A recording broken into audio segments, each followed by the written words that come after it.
A promoción exterior do galego e da lingüística galega figura entre os obxectivos fundacionais do ILGA e non deixou de estar moi presente neste medio século de historia.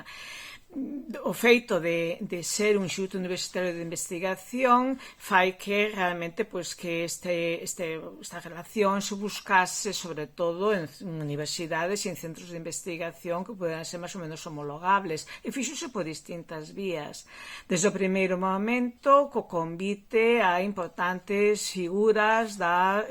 lingüística portuguesa, hispánica e románica. Penso en nomes como Sintra, Pepe Boleo, Colano de Carballo, Pil, Harry Mayer, Badía Margariz, Zamora Vicente, Damas Alonso, Celso Cuña ou outros máis novos, como pode ser o caso de Ivo Castro ou de Ito Kremer. Lembro, por exemplo, como a mediados dos anos 80 se reuniu na nosa biblioteca un plantel no que estaban todos os grandes lexicógrafos románicos para asistir a un coloquio. Naturalmente basábase sobre todo en relacións persoais, fluidas, pero tamén se buscaba que a través destas relacións se pudese crear unha rede de relacións máis ampla cos centros aos que les pertencían e así ter unha perspectiva moito máis duradeira no tempo. Tamén, claro, o feito mesmo de que nada máis crease o instituto creásemos Verba como un anuario de filoloxía que, ademais da revista e os seus anexos, permitía,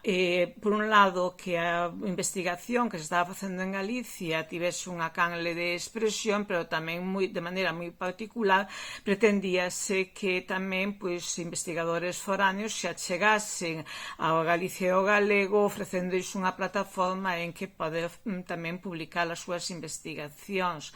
Na mesma liña está tamén o feito de que nos procurásemos sair tamén aos congresos e foros científicos nacionais e internacionais, sobre todo dentro do ámbito románico, pero non só, así como a preocupación de Constantino García Antón Santamarina desde a primeira hora en que se producesen recensións que trasladasen á comunidade científica a investigación que se estaba facendo en Galicia. Van tamén na mesma liña a organización de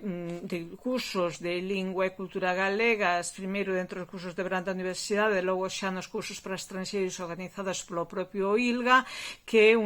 desde hai xa bastantes anos se realizan en colaboración tamén coa Real Academia Galega dentro do que hoxe chamamos Galegos Sin Fronteiras.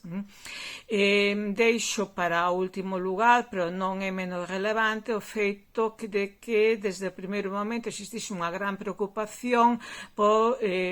fornecer datos con que investigadores estranxeiros que quixesen achegarse ao feito do galego non tivesen que deixar de facelo por falta de información que nos constaba era moi escasa de maneira xeral. Aí logo veu a informática aliarse connosco que no primeiro momento eran realmente unha relación que tiña que ser presencial ou por correspondencia epistolar, pasou a ser a que mantemos a través dos grandes corpus que ofrecemos en aberto desde sempre.